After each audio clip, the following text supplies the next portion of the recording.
and welcome to my channel. Today I'm going to show you how you can make your pokey tool personalised. You start out with just a normal pokey tool, just like this, or one that's already got a handle on, like this one. I'll show you how to just cover it. It's just using some simple cane work and it's really easy. It just makes your tools look a bit more fancy. So let me show you how. Right, so to make your personalised pokey tool, you're going to need one of these. Pokey tool to start with. This is a Crafter's Companion one. They come with the rubber on either end. You just need to take those off, if you can manage to get them off, because they're well fitted, especially the one on the end, because the end that you're supposed to leave on, it's got like this ridge here, as you can see very well, and that holds the rubber on, but this is the end that we're going to be covering up with our clay. Excuse me. So you can leave it on the other end for now while you're working. I just prefer to set them off and then they're out of the way. And then you're going to need some scrap clay even rolled out on the thickest setting of your pasta machine. If you've not got a pasta machine, if you just get some lollipop sticks or some pieces of card and stack them on top of each other until you've got it how thick you want it to be, and then roll your rolling pin over the top, and then you'll get an even rolled out piece of clay for you to work with. So what I'm going to do, I'm just going to go straighten off this clay. If I use the right side of the blade it would come off. Right, so nobody's going to see this, so it doesn't matter that it's just scrap clay. And what we're going to do is we're going to decide on how far down we want to actually come with our handle.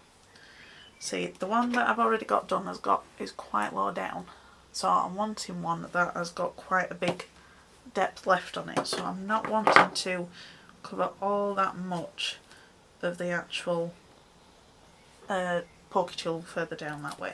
So what you need to do then is just decide where you've got it and then trim it off. Obviously you're not going to need this much clay to wrap it because they're only thin. So if you just give it a little roll to start with, and just kiss it at the other side, then you know whereabouts to cut.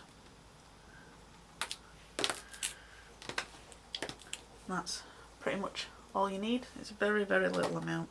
And then I'm going to take some liquid Sculpey or bacon bond or any liquid clay will do. And then just going to brush some clay onto the pokey tool. This is just to help it grab. Okay.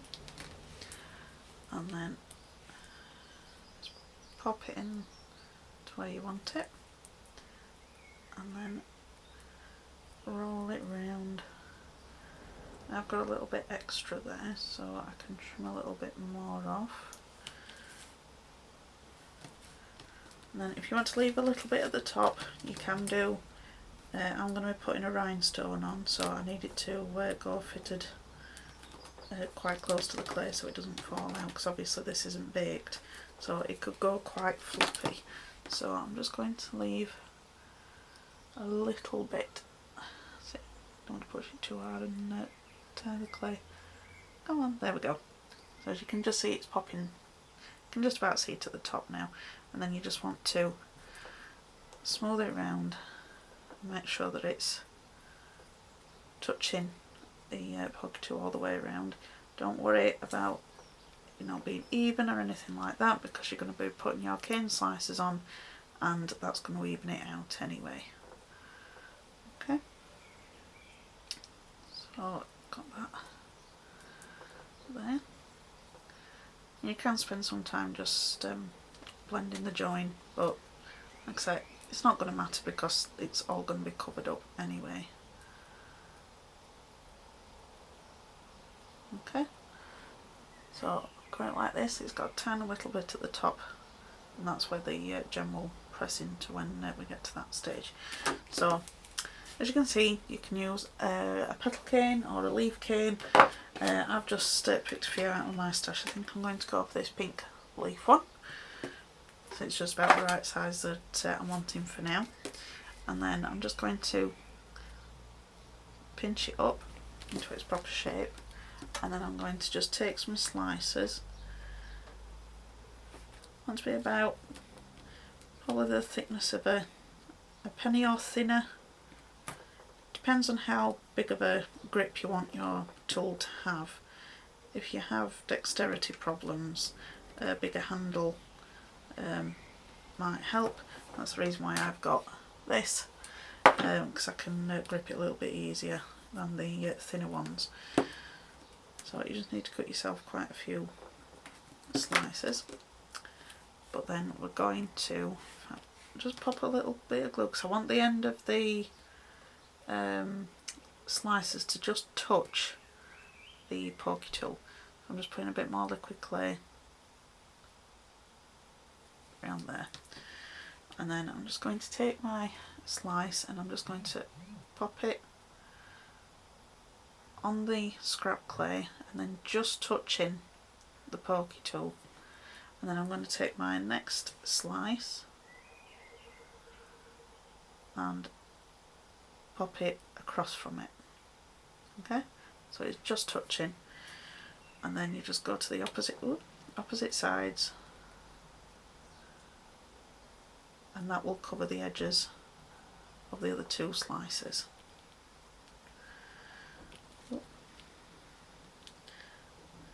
And it would have helped if I parted my slices when I cut them, but silly me, I didn't. I'll separate that one in a minute. You don't want to watch me doing that.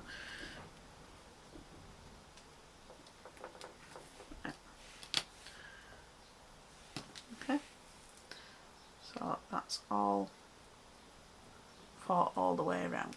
As you can see, the last two overlap the first two that you put on. So then the next thing is you need to take, for each round you need another 4 slices, so you're going to need quite a few slices depending on how big you're making your handle. I'm not going to make you sit and watch me put all of the petals on, because that'll be like watching paint dry, but I'm just going to go over it again with you, and I'll come back when we get to doing the end part. Okay, so now we've got you've got your 4 petals here. Now on the second row round you want to just pop it so it's overlapping the first 2, and then go to the opposite side and put the next one, but you want to put it just a little bit further down than the first row. Okay, you can see it's overlapping those, and then with the next 2 there you go, doing the same thing but overlapping the first round and the 2 that you've just put on.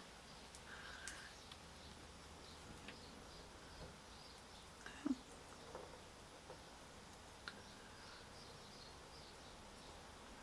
So that's what you need to do until you get to the very end of your clay. So I'll go and do this off camera and I'll see you back in the morning. I can't remember whether if I said, but when each time that you're putting on a new layer, if you want to bring the next layer down to where the last 2 meet on the row before, and just pop the tip of your petal just over here to cover the sort of space, and then you know that you're going to get the same even spacing all the way around. You can do it further up if you want, but this is just how I do it so that you can see more of the cane work. So that was just in case I forgot to put it in the first bit. See you in a minute. Right, so I've got to the end, and all you need to do now is just to rotate the needle tool in your fingers and just put even pressure all the way around, and this is just to make sure that all the slices are pressed in to the clay underneath. Now if you want it to be completely smooth, and you can spend quite a bit of time doing this.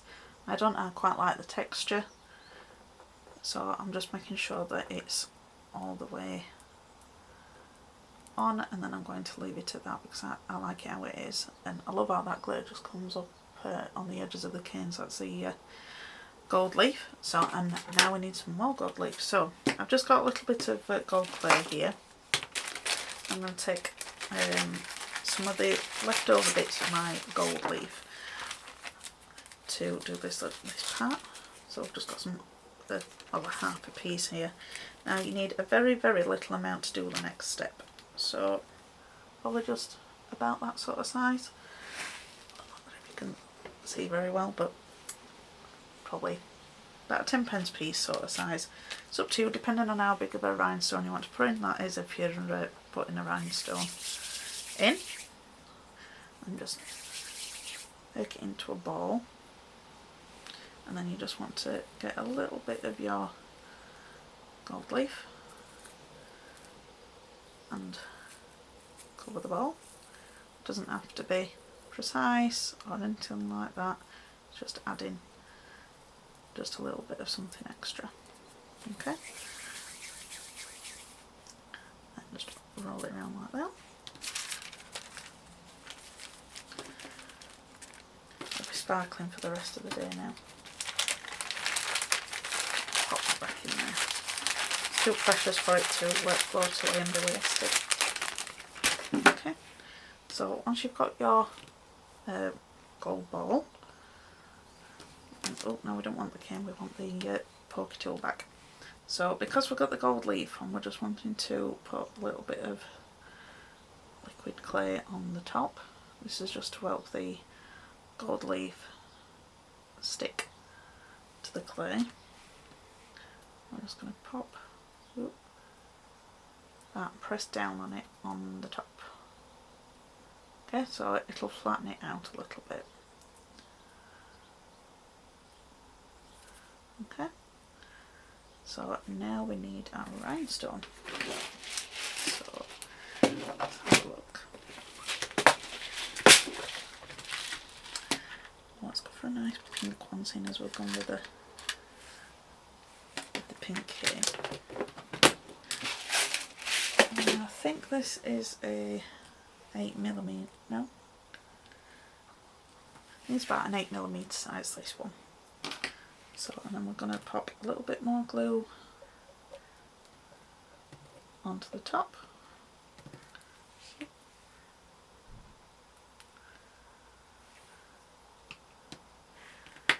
I'm going to pop the rhinestone where we put the glue and just push it down into the cold clay. Okay. You can always give it a wipe with a baby wipe if you get any liquid clay on there, but don't need to worry about it. And then if you take a pin or something, or if you've got a needle tool, I've got mine with me, but this is basically what I make needle tools with. I'm just going to take this and push in on the side just to make a little pattern.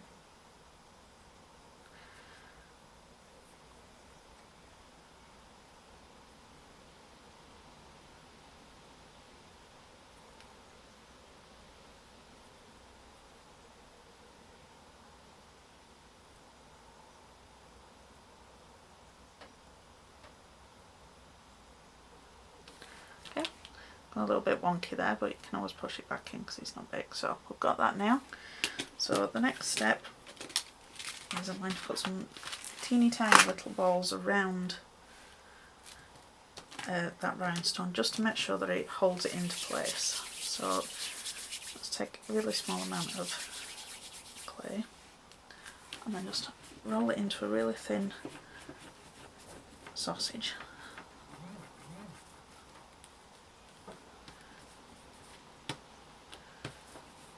Now you can roll this in your gold leaf again. This is picking up the little bits that have been left on my cutting mat, so the sparkling anyway. Then you need your blade, and then I'm just going to cut 8 little slices. If you can manage to keep the first one on the blade, you can measure the next ones that you cut so that they're all about the same. So 5, 6, 7, 8. They don't have to be exactly the same, it's just I like to to do them. Oh, that one came off. And then just roll them into tiny little balls. Okay, I've got those. And if you want to just take your pin, and then if you just pop it so that it's resting on the rhinestone as well as resting onto the clay that's already there. And because my fingers are warm, it's sticking to me. It's a wipe, it might help. There we go. And then you want to just take your other one and pop it across.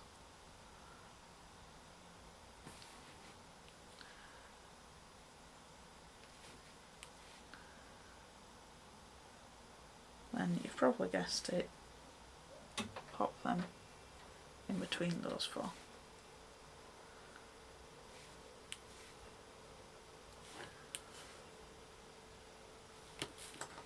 Oh, stuck to my finger. And then just take your needle tool or pin, whatever it is that you've got,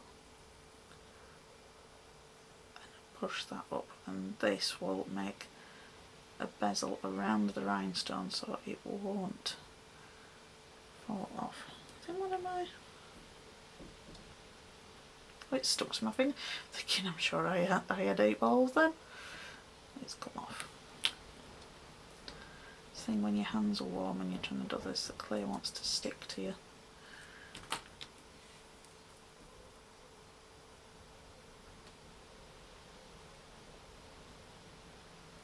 Okay, so that's the first type of way that you can personalise your tool. So I'll come back in a moment and I'll show you how to personalise one that's already got a handle base. Right, so if you've got one of these poker tools that have already got a handle on, this one I've had it years, can't remember where I actually got it from. I think it was actually called a Brodle or something. I got it from something else, but it's basically the same as a poker tool, it's just got a handle on. But I want to make it more personalised to me now that I know how, so I'm just taking a different cane, because I want all my tools to be different. I don't want them to all be the same. Generally you can tell I like pink and purple. Purple more than pink, more than anything, but that's the colour I'm going for with this one. So you just need to take some liquid clay, I can get my brush in the bottom, and you're just going to coat the handle. You can put a layer of clay on this, but you don't really need to. If you're popping liquid clay on, that should be enough. And we're just going to do the same process as we did on the other one, but we might have to adapt it a little bit because it gets wider as you go out.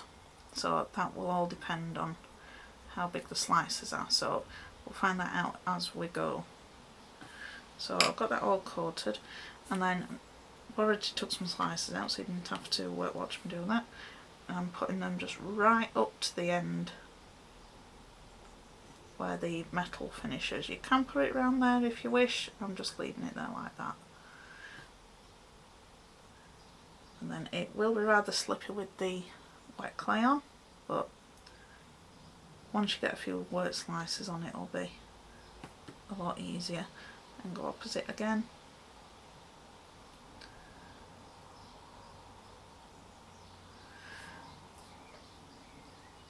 Try and make sure you've got them lined up across from each other. And then, right, so now you can see this one doesn't cover the entire base with the first round of slices. So what we're going to have to do now is take another set of 4 and overlap them that way.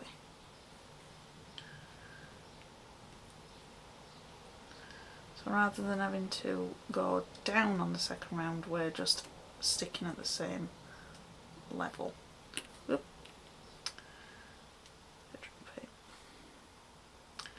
It's very slippy and slidey.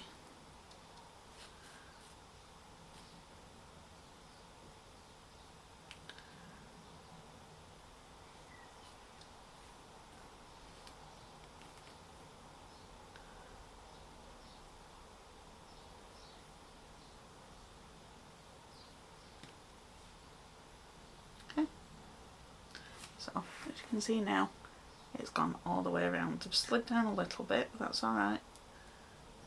Quite easily move them back.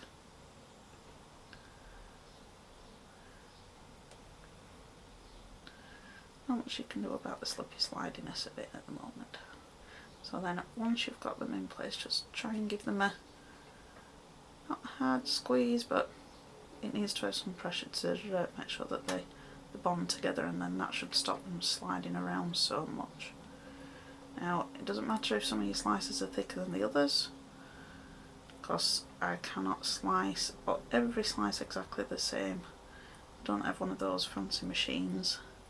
It's just something that would be cluttering up my desk, and there's already enough that's on my desk. So I'll just carry on with my normal blade. So right, that's our first 2 layers, but it's just covered the end of it. So now we're going to go back to in the same position as what the first ones were, but going further down. Something's stuck to my finger. There we are, there we go.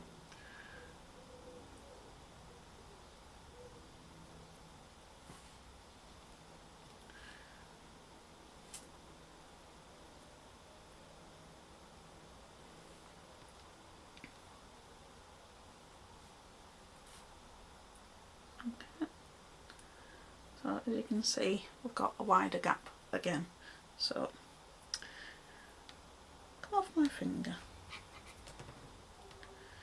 And then you're just going to do the same. So it's up to you whether you want to stay at the same level. I'm going to come further down, just so that I've not got too much clay going on the handle, because it's going to lose the shape if I put too much on. I'm going to give it a squeeze in a little while just to try and get it back into the formation that it was.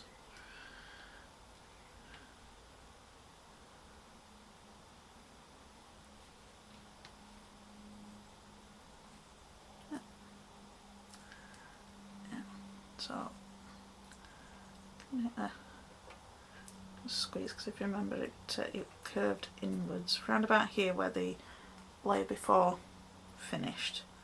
That's round about when the handle went in. So I'm just giving it a squeeze, so it's starting to be a little bit easier, not as slippy on the handle. I'm just going to take some more slices.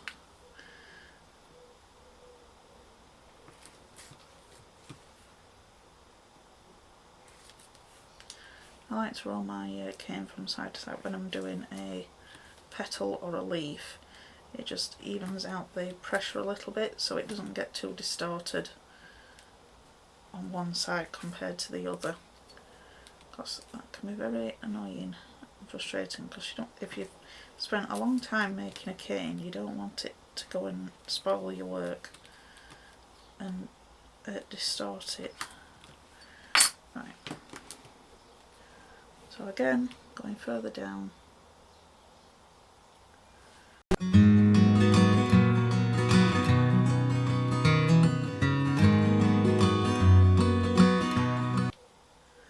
Now the handle looks absolutely massive now, but once we squeeze it in, it'll take those little air pockets out that's in there from where we've put the slices and not got it right up to the handle yet. I'm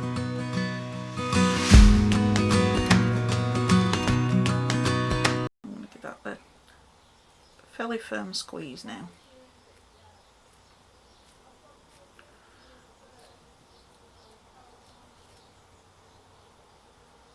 Slices will move around a little bit, but it's not that important. See, I'm going to squeeze a little too hard. One of my slices has tore a little bit, so I'm just going to smooth it back over until it's joined back up. Okay, so I've got my handle covered now. I've already gone and got the gold ball ready, so it's a little bit bigger, this one, because it's a bigger handle than what I was doing before. I've got to get my rhinestone out so you didn't have to watch me, but you get another nice shot of all these nice shinies. One of these ones.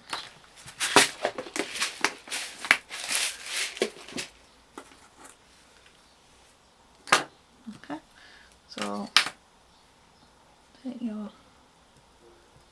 clay again.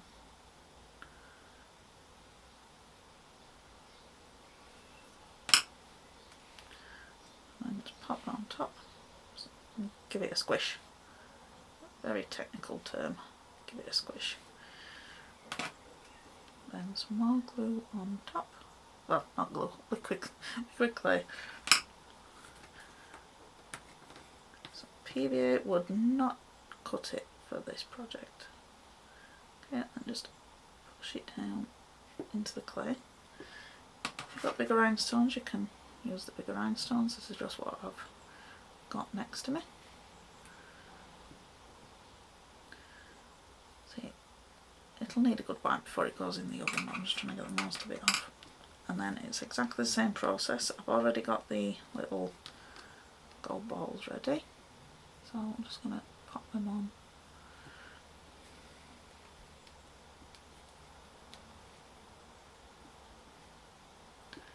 I just realised I've not done the detail around the side, but we can do that after.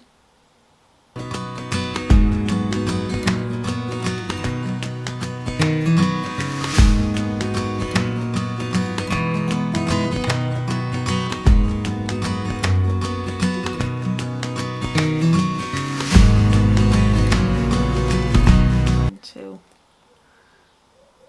press in just to get that extra little bit of detail.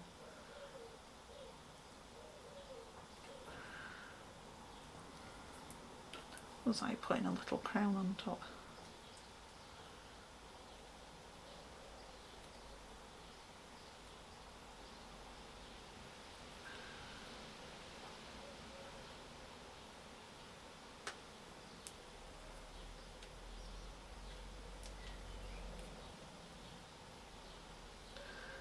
There we go.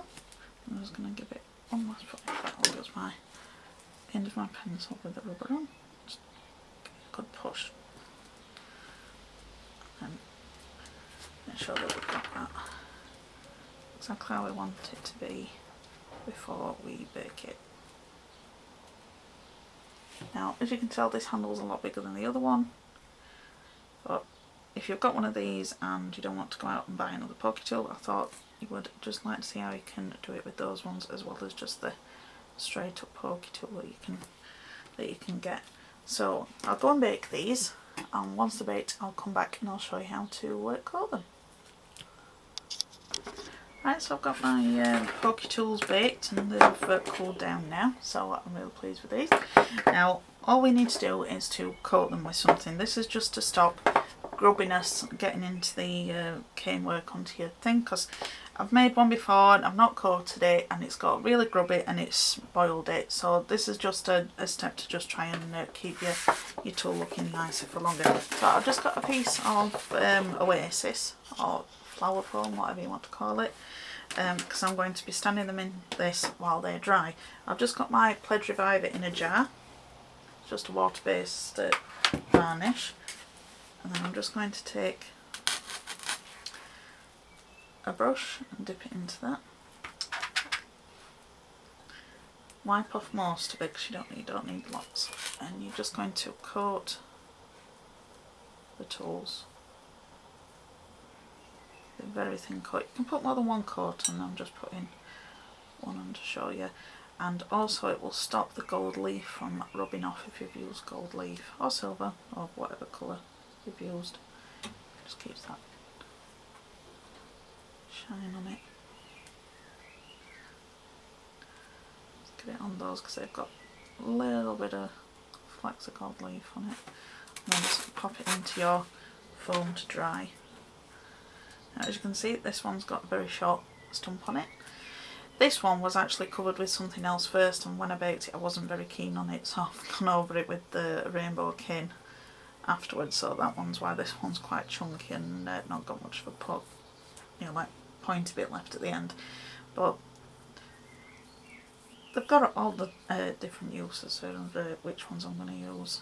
Plus I have some for when I'm just working, when I'm not filming, and then when I'm out in my studio or some house, whatever you want to call it. I have another set of tools out there, so I'm not forever having to keep bringing everything out there all the time.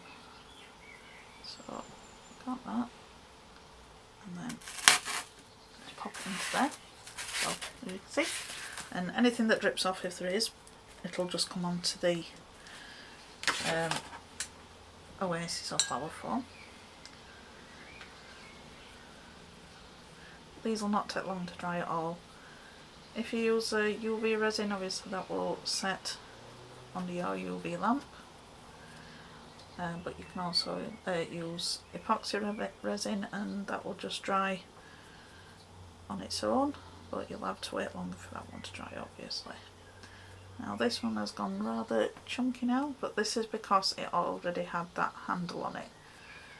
So this one will be for heavy duty work, I think. I need to be able to put a lot of pressure behind something. There we go, so it's all nice and shiny. So, and then I'll just leave them to dry. That'll probably just take about half an hour or something to dry like that. So I've got 3 nice different pokey tools there. So I hope you've enjoyed that, and it's inspired you to personalise your own pokey tool. Zoom out a little bit, you can see better. And that it's inspired you to decorate some of your other tools as well. So if you've got any questions, just pop them in the comments for me. And if you've liked the video, if you could give me a thumbs up, that would be appreciated. And if you've not subscribed yet, if you'll consider subscribing, that would be appreciated too. So thanks for watching, and I'll see you next time. Bye.